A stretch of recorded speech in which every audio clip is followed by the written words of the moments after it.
Hi, welcome. My name is Drew Giardina. We are doing another episode of Total Sports Therapy Community Spotlight. And joining us today, we have Dr. Shane Martin he's a local orthopedic surgeon, specializes in joint replacements. And we'd like to welcome him. Thank you for joining us today. Yeah, thanks for having me. So we'll just get right into it. Tell us a little bit about what your practice involves, what kind of patients you see. So I specialize in robotic outpatient joint replacements. So most of the surgeries that I do involve the hip or the knee, and we use a robot called the Mako robot to help position implants. Leads to quicker recovery, and that allows us to get patients out of the hospital a lot quicker. Okay, awesome. We've been working with Dr. Martin's practice for a few years, and he does great quality work, and that's kind of why we brought him along to come talk to us a little bit about what he does with his patients. Let's just real quickly, let's kind of tap into outside of work, what kind of interests do you like to, things you like to do, hobbies you maybe, when you're not working? Yeah, when I'm not working. So my wife and I are raising two beautiful kids, 6 and 8, so most of our time is spent bike rides, hiking, and flag football. Oh, okay. So Are they both boys, or? one boy, one girl. Okay. Yeah. Trekking kids around is pretty much a weekly thing. It's awesome, but it's as you know, a lot of work. Yeah, awesome. So was there something growing up that led you into wanting to become an orthopedic surgeon, or at least I guess getting into medicine? So my mother was a nurse. That might have sparked my interest in medicine. Aside from that, I really enjoyed working with my hands, and from an early age liked building things. And as I kind of progressed in my career, the idea of surgery became really attractive to me. Okay, awesome. Where did you go to medical school? Georgetown in DC. All right. So I was there for 4 years, and then completed a residency in Cincinnati, Ohio, and then came out here for fellowship in 2006. Oh, okay. So I've been in the Valley about 15 years, and have been doing joint replacements almost exclusively for that whole time. Okay. And when did you, the MAKOplasty you mentioned when did you kind of start? I know that was relative in the last 15, 20 years, that's somewhat newer. When did you start using that device? Yeah, so 2009, it became available for knee replacements. We were able to do partial knee replacements with the technology. And then in 2012, it became available for total hips, and then the total knee platform about three years ago. So it's been kind of an evolution in technology, advancing. We've been able to do more and more with it. And today we can do 3 procedures with it. Oh, nice. Yeah, that was several years ago. Shortly after I opened Total Sports Therapy, I had the ability to go and watch one of your partial MAKOplasties, and at that time we discussed a little bit at that time that they were going to be evolving into being able to do the total joints, right, which wasn't a thing at that point in time. But early on, as a therapist from my side of the patient, I could tell that was, the new way that things were going to be going. I even back then when they were doing doing partial knee replacements in a different way, the outcomes just seemed to be a lot more consistent. The progression was a lot easier with those MAKOplasties. Yeah, the technology has been a real game changer in the world of joint replacements, for sure. And that trend is going to continue, where the surgeries become less invasive and the recovery becomes quicker. We continue to push the envelope on recovery times, getting patients out of the hospital faster, getting patients back to work faster, and that's really where you and your practice comes in as well. Yeah, on that line is, how do you see PT?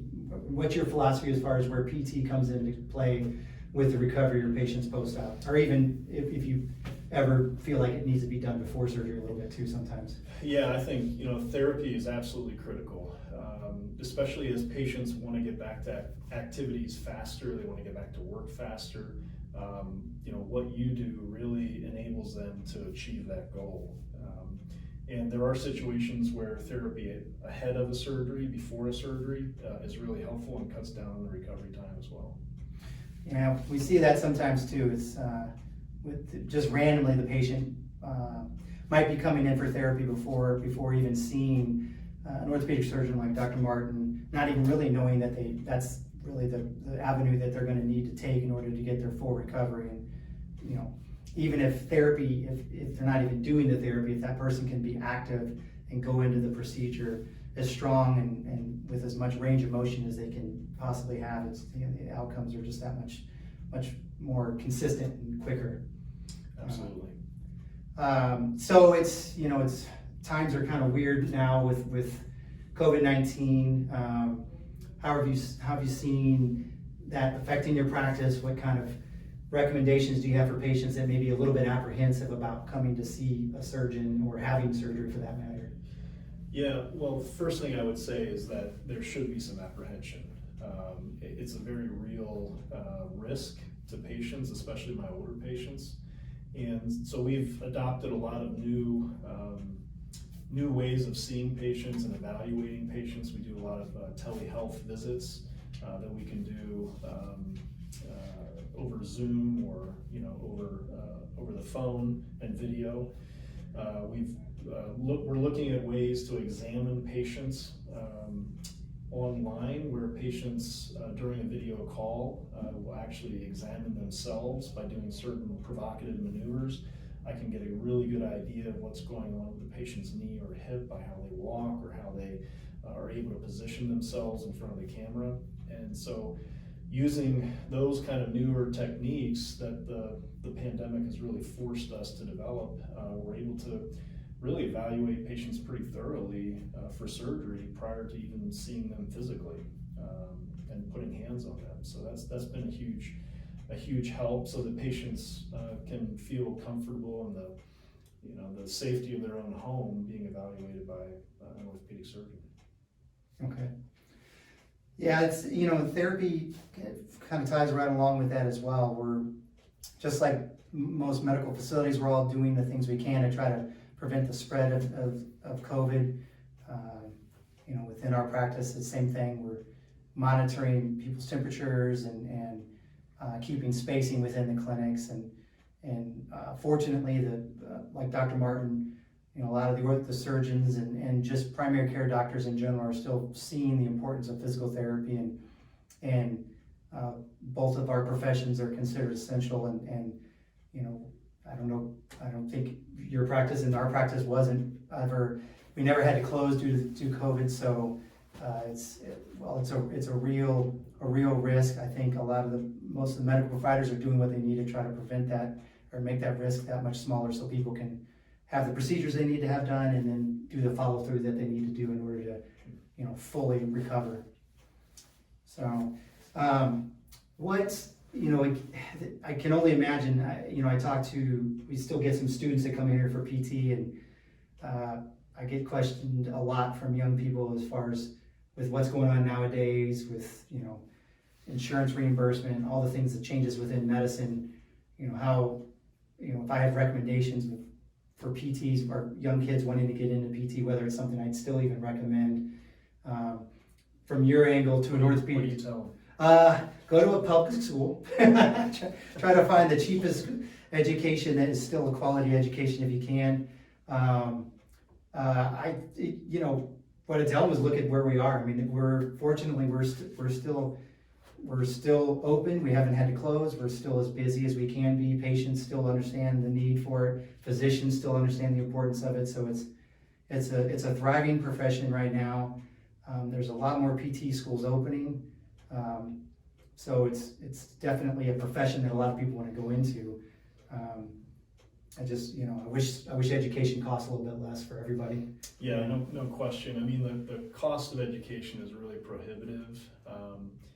And I think, I think if young people realize that the reimbursements are not going to be there, for our profession in general, as the reimbursements continue to trend down, you really have to be in it for the right reasons. Yeah. I mean, if you go into it because you want to ease suffering and you want to help people, it's the best job in the world.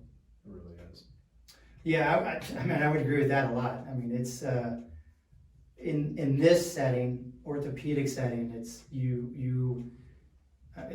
the people I meet and the people I talk to, it's allowed me to expand my business.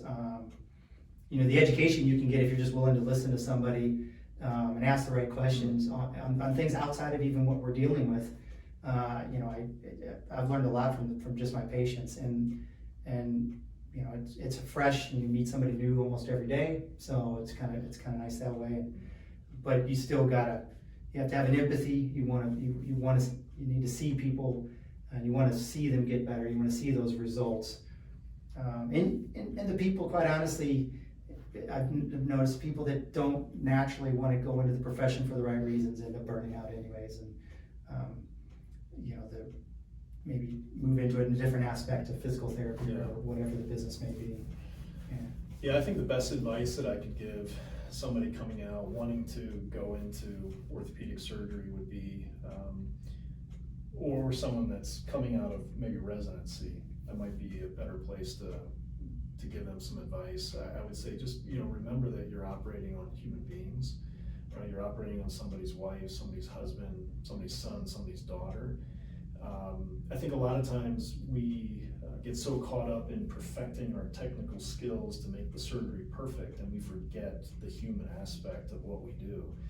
And no matter how involved the robotics become in the future, there will always be a human aspect of medicine, and that's what I think you would do well to really focus on moving forward. I absolutely agree with that, because I can tell you the feedback we get from the patients coming into our practice from surgeons is, you know, people have choices, and they want to, when somebody goes to see multiple physicians, they want somebody who's skilled and qualified, but they also, I mean, they'll tell me right up front, well, we just didn't mesh. I didn't feel like he kind of, it seemed like he knew what he was doing, but he didn't really care to explain, you know, what was going to be happening. Yeah. Or ask me kind of the questions like, why are you having this surgery? What is your goal? What are you trying to get out of this? Not just, you know, I can tell you I've had people come in and they see certain physicians and it's right away, you need a knee, you know, just call me when you need it. That's about it, you know. Yeah. And that type of interaction, people, you know, that kind of word of mouth goes around real quick, you know. Yeah, and you know, the human aspect of this really has real life implications, even in terms of how much you're going to get paid for the procedure. A lot of the reimbursements now are tied to quality measures, and a big portion of that quality is patient satisfaction. Well, if you don't have good human communication skills, you don't have empathy for a patient, they're not going to be satisfied, and that'll directly affect how much you get paid as a surgeon. So, I mean, it's good for everybody for you to focus on meeting the needs of the patient. Okay. That's a good tie-in there. So if, let's say we've got somebody who's wanting to potentially come see you for a knee, a hip issue that they might have, what's the best way for them to go about trying to find you? Probably the easiest way is online. Okay. They could just Google my name online, Dr. Shane Martin, and my website will usually, you know, come up, and the phone number's on the website, or they can click directly on the website to contact my receptionist and schedule an appointment. Okay. And I assume the answer is yes, but you're obviously taking new patients all the time. Yeah, I take new patients. I have a partner, a newer partner as well, who also takes Medicare and some of the insurances that I'm not contracted with. So if there's a patient that wants to see me, that I don't accept their insurance, we'll find a way to get them seen. Okay. All right. Well, this was just another video with our series that we're doing with different medical providers in the Valley. If you stay tuned after we're at the end of this, we're going to have some information on the screen that will give you some information regarding both total sports therapy as well as Dr. Shane Martin. And I hope you can join us again for the next video. Thank you. Thank you.